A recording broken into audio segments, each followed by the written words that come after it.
నమస్తే, welcome to our channel. నేను పద్మిని. ప్రస్తుతంతో పాటు ప్రముఖ ఆధ్యాత్మికవేత్త, ఆస్ట్రోన్యూమరాలజిస్ట్, వేదిక్ వాస్తు స్పెషలిస్ట్, శ్రీ విద్య ఉపాసకులు మరియు హనుమద్ ఉపాసకులు బ్రహ్మశ్రీ డాక్టర్ సిస్లా జయశంకర్ గారు మనతో పాటు ఉన్నారు.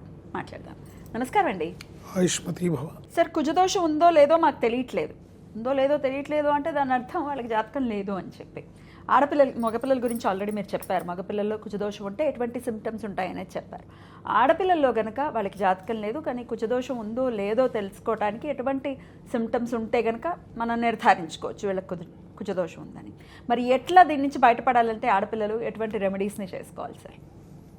ముఖ్యంగా కుజదోషం ఉంటే ప్రధానంగా ఆడపిల్లలకి ఆలస్య వివాహం, వివాహంలో అడ్డంకులు, వివాహంలో సమస్యలు, అత్తవారింట్లో సమస్యలు, అత్తవారింట్లో ప్రతి ఒక్కళ్ళు శత్రువుగా చూడటం, అంటే మరుదులు, బావగారులు, తోడుకోడళ్ళు, అంటే ఒక్కోళ్ళకి ఉమ్మడి కుటుంబంలో వీళ్ళంతా ఒకటి, నన్ను ఒకదాన్ని సపరేట్గా చూస్తున్నారనే ఫీలింగ్ ఉంటుంది కదా, అది కుజదోషం వల్లే కలుగుతుంది. అందుకని ఈ వివాహ దాంపత్య సమస్యలు, దాంపత్యంలో హస్బెండ్తో కూడా ఇబ్బందులు, ఇవన్నీ ఉంటాయి.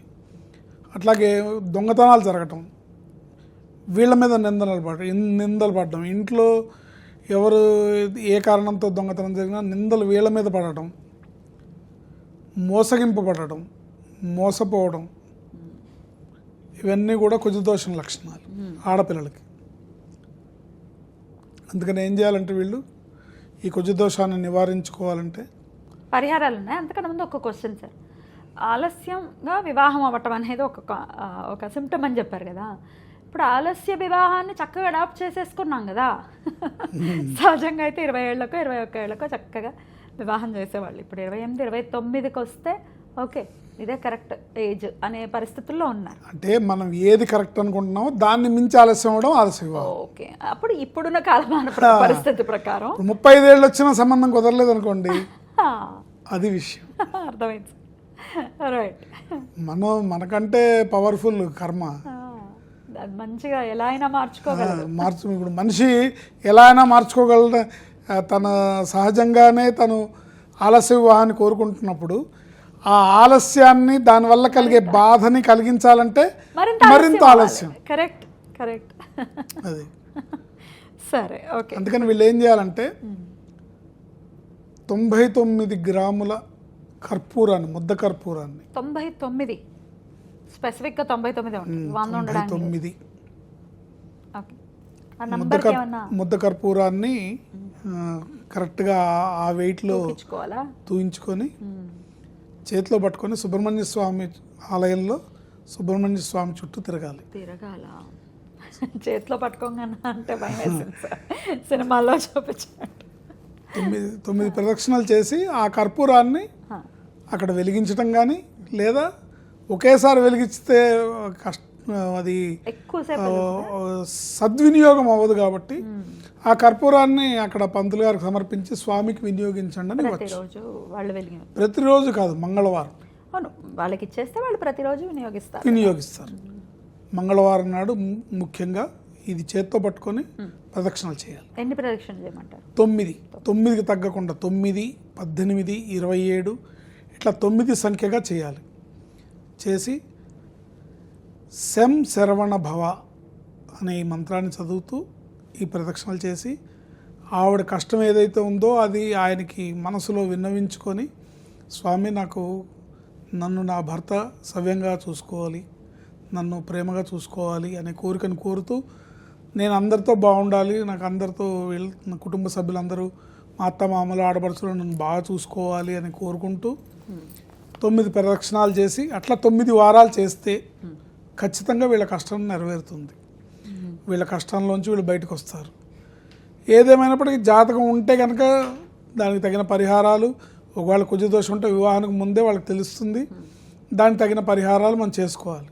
ఇవాళ రేపు జాతక పరిహారాలు చేసుకోవడానికి 10 రకాలుగా ఆలోచిస్తున్నారు, కానీ ఇవాళ జ్యోతిష్యం అనేది పరిహారాలు, గ్రహ జపాలు, గ్రహ శాంతులు అనేవి ఇది నిజంగా చెప్పాలంటే మన సనాతన ధర్మంలో మనకు దొరికిన గొప్ప వరం వేరే వాళ్ళు ఎవరికి లేదు. ఇది వేరే దేశస్తులకో వేరే మతస్థులకో ఎవరికి అవకాశం లేదు. బట్ ఉన్న మనమేమో తేలిగ్గా చూస్తున్నాం వాటిని. ఏదో బ్రాహ్మణ్ణి పోషించడానికి మనం పరిహారాలు చేయిస్తున్నామా అనే ఫీలింగ్ ఉంటుంది తప్ప. సో ఈ జాతక పరిహారాలు ఇవన్నీ కూడా మోస్ట్ ఆఫ్ ది పీపుల్ స్తోమత ఉండి కూడా లోభిస్తున్నారు. ఒకటి. రెండు, ఇది మన కోసం అని అనుకోవట్లా. అమ్మో ఇంత అవుతుందా అండి, అమ్మో అంత అవుతుందా అండి అని బ్రాహ్మణ్ణి పోషిస్తున్నట్టుగా భావిస్తున్నారు. అలా భావించకుండా చక్కగా గ్రహజపాలు గ్రహశాంతులు చేసుకోవడం అనేది ఉత్తమమైన మార్గం.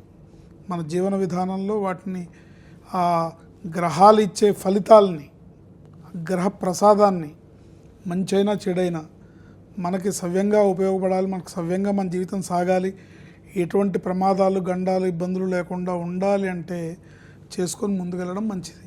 లేనట్టయితే ఇలాంటి పరిహారాలు మనం దైవాన్ని ఆలంబనగా చేసుకొని దైవాన్ని ఆశ్రయించడం, ఇటువంటి పరిహారాలు చేసుకోవడం ఉత్తమమైన మార్గం. లేదండి మేము ఎవరికి ఇవ్వం, మీరు అన్నట్టుగా డబ్బులు మేము ఖర్చు చేసుకునే పరిస్థితులు లేవు, ఖర్చు చేయాలని లేదు అనుకుంటే చక్కగా సుబ్రహ్మణ్య ఆరాధన చేసి సుబ్రహ్మణ్య స్వామికి దండం పెట్టుకోవడం, సుబ్రహ్మణ్య స్వామి ఆలయం చుట్టూ రోజు ప్రతి మంగళవారం 9 ప్రదక్షిణాలు చేయడం, ఈ కర్పూరాన్ని సమర్పించడం. ముఖ్యంగా ఆ మంగళవారం రోజు వీళ్ళు ఉదయం అంతా ఉపవాసం ఉండి, ఆడవాళ్ళు పెళ్ళైన వాళ్ళైనా పెళ్ళి కాని వాళ్ళైనా ఉదయం అంతా ఉపవాసం ఉండి సాయంత్రం పూట ఒక బ్రాహ్మడికి భోజనం పెట్టి, ముఖ్యంగా కందిపప్పుతో చేసిన వంటకం కంపల్సరీ ఉండాలి. ఈ వీళ్ళు కూడా ఎవరైతే ఈ చేస్తున్నారో బ్రాహ్మడికి భోజనం పెడుతున్నారో ఆవిడ కూడా ఎక్కువగా కందిపప్పుతో భోంచేయాలి ఆ రోజు మటుకు. ముద్దపప్పు దాంతో భోంచేయాలి ఆ రోజు. ఇలా చేసుకుంటూ ఉంటే 9 వారాల్లో వాళ్ళ కష్టం తప్పకుండా తీరుతుంది.